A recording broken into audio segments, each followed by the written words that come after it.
Hello mga ka-Lushroom! For today, at dahil wala pa tayong client sa mga oras na to, nagpalagay muna ako ng eyelash extension kay JM. Sa mga magtatanong po kung pwede po ang eyelash extension sa mga buntis, ay yes po, pwede po. Ang hindi po pwede sa buntis ay yung mga nails na ginagamitan ng UV, at lashes po na ginagamitan ng UV. Bawal din sa buntis ang lash lift at brow lamination. After ng isang oras, ito na nga yung outcome na gawa sa akin ni JM, which is wet lash doll eye set. Ngayon na nga lang ulit ako nagpa-lashes simula nung nabuntis ako. So ito na nga, after niya akong i-lash at dahil wala pang clients, ay ako naman ang mag-lashes sa kanya. Kesa wala kaming gawin kasi 'di ba kapag wala kang ginagawa, mas pagod ka. Ito rin yung maganda na meron kang kasama dahil anytime pwede ka magpa-lashes, anytime pwede ka magpa-nails. Ito yung gagamitin ko sa kanya na eyelash glue, lash primer, at finisher ng glow. So una, maglalagay muna ako dito ng lash primer. Doon lang ako naglalagay ng lash primer sa mismong natural lashes ni client. At ibabrush ko siya habang nakatutok sa kanya yung clip fan natin. Kasi bago ang mag-next procedure ay kailangan tuyo na muna yung natural lashes. So ang gagawin ko sa kanya ay wet lash doll eye. Same lang din kami ng size kasi yun ang gusto niya, size 13 lang din. Yung gagamitin ko dito na lash brand ay yung Twinkle. So ulitin ko, kapag umorder po kayo ng Twinkle, minsan po dumarating ay Coremas, pero iisa lang po sila. So next naman ang gagawin ko ay maglalagay na ako dito ng eyelash extension. Hanggang ngayon may mga nagtatanong pa rin sa akin kung paano daw ba ako nagsimula dito sa lash industry. So i-share ko ulit sa inyo. Sa mga nakakaalam na, i-pass forward yun na lang. Kasi hanggang ngayon may mga chismosa pa rin na gusto pa rin malaman kung paano ko nagsimula.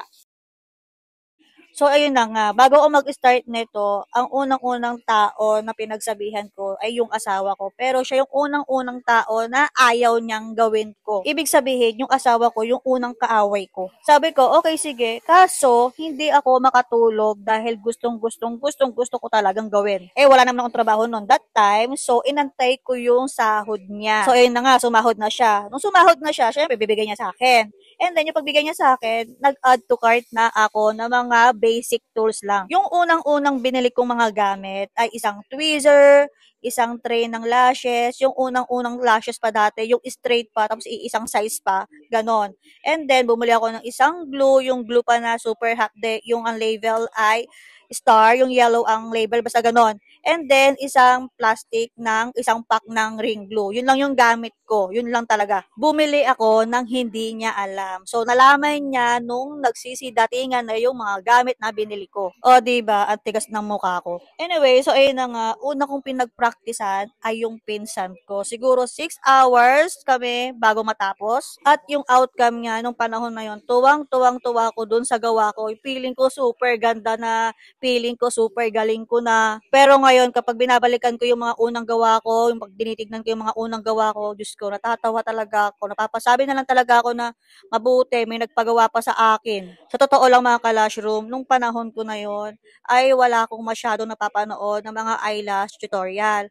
So, yung mga baguhan ngayon, yung mga gustong matuto, napakaswerte dahil sila kahit sa Facebook, sa lahat ng platforms, ay pwede na sila makanood ng mga eyelash tutorial. Hindi katulad dati talagang mangangapa ka talaga. Pero ngayon, isang search mo lang, meron na agad. Sobrang dami pa ng mga tutorial. Ikaw na lang talaga mag-asawa. Kaya payo ko sa mga gustong pasukin tong lash industry na to, sa mga baguhan, sa mga nawawalan ng pag-asa, kasi hanggang ngayon, hindi pa ganun kaganda yung gawa nila.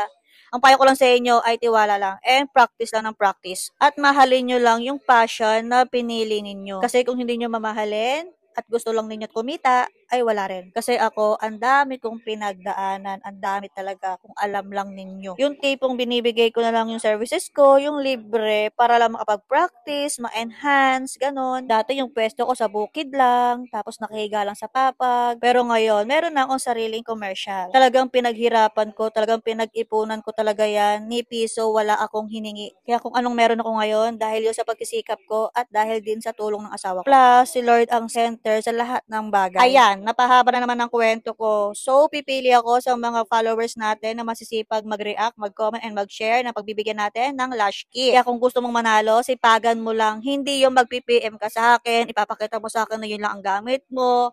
Tapos, kung ano nang sasabihin natin. And then, kapag binigyan kita, hindi ka na magpaparamdam. Ayoko nang ganon. Char! So, yun lang. Thank you for watching. Bye! Mwah!